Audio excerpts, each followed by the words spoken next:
Hello once again. So in this video we will see what is absolute world position. Okay, fine. So here is a very complex sort of mesh where you have two cubes and two spheres, and they are connected, and you cannot see where this mesh ends. So basically these are the two not these are the four different mesh.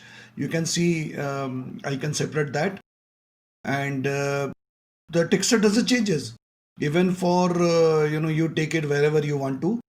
The texture doesn't changes, and even for the sphere also it doesn't change. So it seems to be having one mesh, and obviously the one material, right? Please like this video if you find it more helpful and informative, and yes, subscribe to our channel for new updates. So let us see how we can do that. So right click, and we have already made that. Fine. So we have earlier we have some different texture. Now what we will do is we will use some different texture, maybe so diffuse texture, and now we will select the normal one, and we will apply it. Okay, so here is this normal, so we save it. Fine. So in the example what we will see, okay, where is this now, is this the same material whatever we have created right now has been applied to both of these mesh, and you can see that you can actually find out both the mesh, and there is no seamless or whatever, the sync is not there. What we require to do that is absolute world position. Now you type world position, you click that, and what you get is the absolute world position. So along with the absolute world position, we need couple of other factors also, like one divisible factor. So we need a one divide node, we need one single vector. Along with that we need component mask. So let me connect this, and component mask. Okay, so we will explain why we need this, because there are some other utilities. Right now just connect uh, all of these, and let us see how to, okay, let me connect it again. Yeah, done. Save it, and we will see what changes happens. Okay, before that, the moment we do this, you can see in the preview that it is all flat, as if there is nothing is happening. So this is because we need to divide that texture into different parts.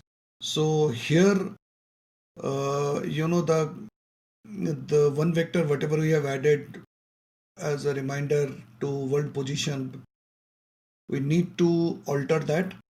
Possibly let us do it so that we can have a visible texture.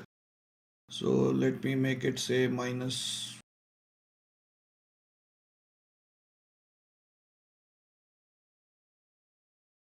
So here we are, we get this.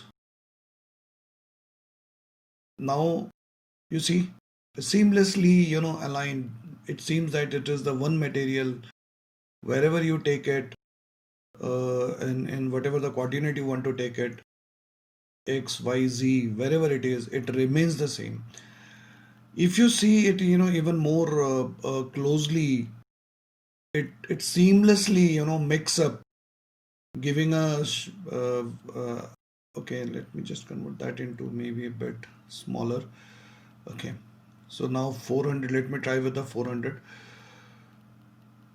I think it hardly makes a difference. It is something that what you can change based on your material, your requirement, based on the size of the mesh.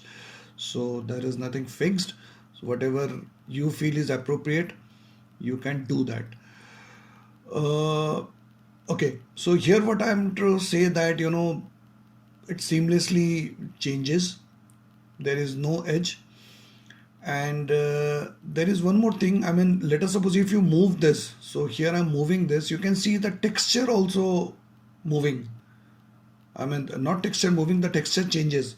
So it seems like that a bigger picture. So wherever the mesh goes, the picture is visible on the mesh. So if we talk about if we talk about the material, the texture, whatever we have given, the image on the texture, whatever is happening gets visible. And the only thing, this image of the texture will be controlled based on the one vector parameter whatever we have added.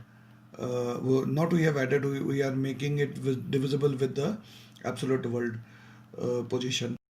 So it is a bigger picture or it is the same picture wherever is appearing on the texture part.